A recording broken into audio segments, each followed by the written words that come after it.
So he and our friendship was real. We didn't always agree on things. We definitely battled things. He likes to push your buttons. Throughout the process, I was interviewing with places, or potentially with there were ones, with Bravo there were ones, and I forget the other ones. There were other companies that I met with, but they all wanted to turn it into trauma. And I said, there is things happen. I don't have to manufacture it. Things just naturally happen, but it just didn't. I'm like, I'm not doing it unless, because I already, again, QVC, I'm not screwing that up. I'm staying with that. I want to motivate people. So it didn't happen. Right. Well, look at to do it. He's like, Chaz, you need drama. I'm like, Jeff, I have drama in my life. Stuff happens. I want to show, how do you correct it? How do you move on forward? How do you move past that, and so forth?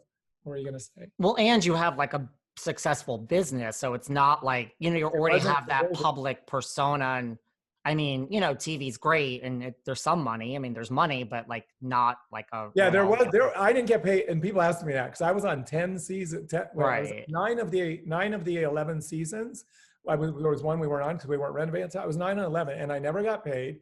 I paid him for the work. It was not free work, and he paid good money. And this is not a joke, because people think, oh, well, you got all that. And like, because people at QVC would ask me that. Oh, I'm interviewing with him.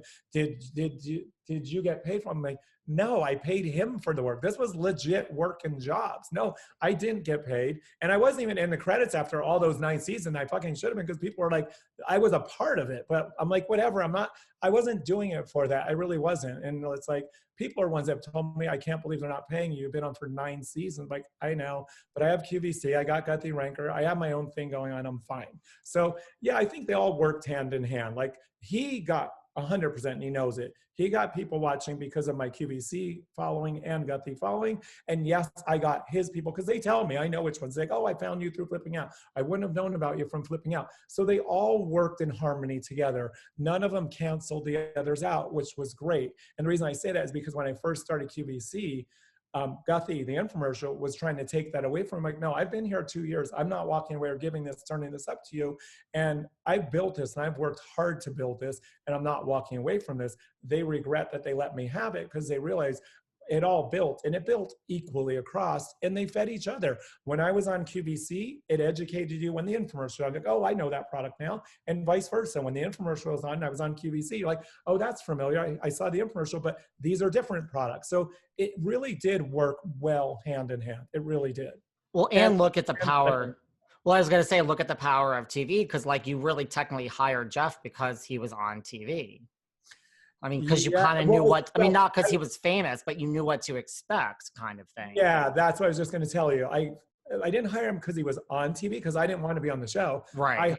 I knew him of TV. You're exactly right. I wouldn't have known about him at all if it wasn't for TV, 100%. Like the guy that was redoing Mickey's and redid Mickey's, I didn't know him. He was like my second choice. I'm like, you already have a project, and I don't know what this is going to mean to mine. So Jeff, I knew how anal he was, but in all honesty, as the jobs went on and the years went on, and he slipped away from that, I kept reminding him, like, Jeff, I hired you because of this. So this isn't okay. That's not okay. Look at this. This is not the person I hired, and he knows that. And the other part with the show is I'm the only one that I call him out on shit. I don't like everyone else bows down, and I never did. And he knows that. When he did shit that was wrong, I'm saying, I'm sorry, but contrary to your belief, and I've said this to him, so it's not, I said, contrary to your belief, the world does not revolve around you. I know everyone kiss your ass and this and that, but that's not me, and it's not who I am. And I'm probably the only person who will be honest with you. And when I did that, it's like, it was weird, because after that is when he started telling me, when he would leave, he'd say, I love you. I'm like, Jeff Lewis said I love you. He never utters those words. And it was hard for me to say it back, because I have to really mean it when I say it back. All right. Right. But it's like, I really like him, but it did, because he knew that, wow, someone actually stood up. People don't stand up to him. And I wasn't doing it to be, it's just, you are not going to do this to me. I am not okay with that. Maybe everyone else is.